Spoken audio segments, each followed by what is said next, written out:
No, I'm having a bad diabetes day. What's the problem? There's just so much to remember and manage. Doesn't your doctor help you with that? Not really. Maybe some life hacks will help. You know, people inventing their own tricks for simplifying life with diabetes. When our daughter was first diagnosed, doing injections was a little intimidating and overwhelming, especially because we had to mix insulins. I was particularly worried about making errors and skipping an important step. I used the paperless phone app to create an injections checklist.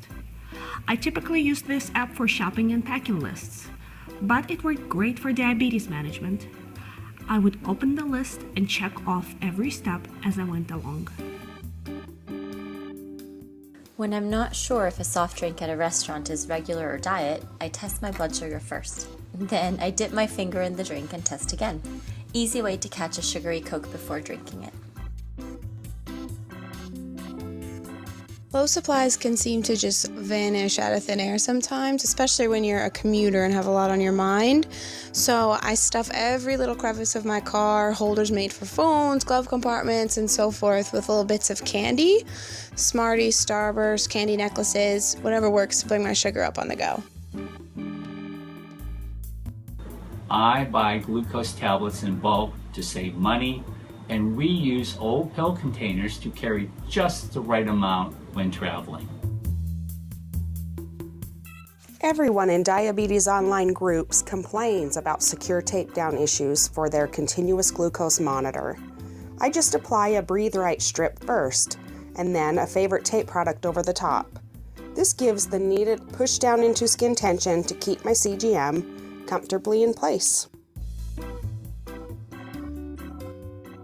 I use a waterproof money belt to keep my diabetes supplies clean and dry, and athletic pants with discreet zippers for emergency glucose. This will hold an iPhone. It's a fantastic little mount unit, but what I discovered is that it will also hold a Dexcom, so if you see me strapping this in, I couldn't find a cycle mount for my Dexcom. And this one works terrific and allows me to be able to watch and monitor my blood sugars as I'm writing. And I just hit the button, and there it is. This one takes a little MacGyvering. I take a large Tic Tac container and hot glue it to an air freshener holder. You spray a little white paint inside the container, and boom, now you have a mobile hazardous material waste can. I measured exactly which glasses in my kitchen hold 3 or 4 ounces only. When I have a low blood sugar at home, I just grab one of those glasses, fill it with juice, and down it without worrying that I'm over-treating. It's cheaper than juice boxes, and who doesn't love treatment served in a fancy glass? I've had a few meltdowns when I lost my Dexcom receiver. Now I use the app Tile to keep track of it. I put the little tile in my Tally Gear case, and now when I can't find it, I just pull up the app on my phone and it locates it with GPS. It even plays a sound when it's buried under clothes. The most dramatic recovery was finding my missing in action Dexcom at a restaurant across town. So right now, my Lantus vial is in the basket of Lancets.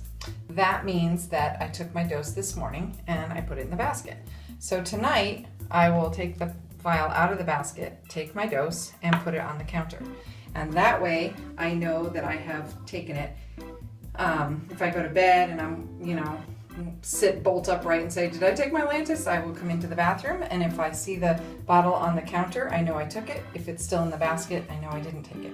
And then tomorrow morning, I'll take my dose and put it back in the basket. Since I've gotten involved, I've met a lot of great diabetics who are working on building solutions, and we really encourage each other. And through encouraging each other, I think we all have learned to be more accepting of our diabetes, to really embrace being diabetic as part of who we are, and in finding solutions to take better care of ourselves. Simple fixes for everyday problems. We're tapping into the wisdom of the masses. We are not waiting for the authorities to create solutions. A sense of community and talking to others with the same experience matters. Who knows better what we need than the people living with this condition 24/7?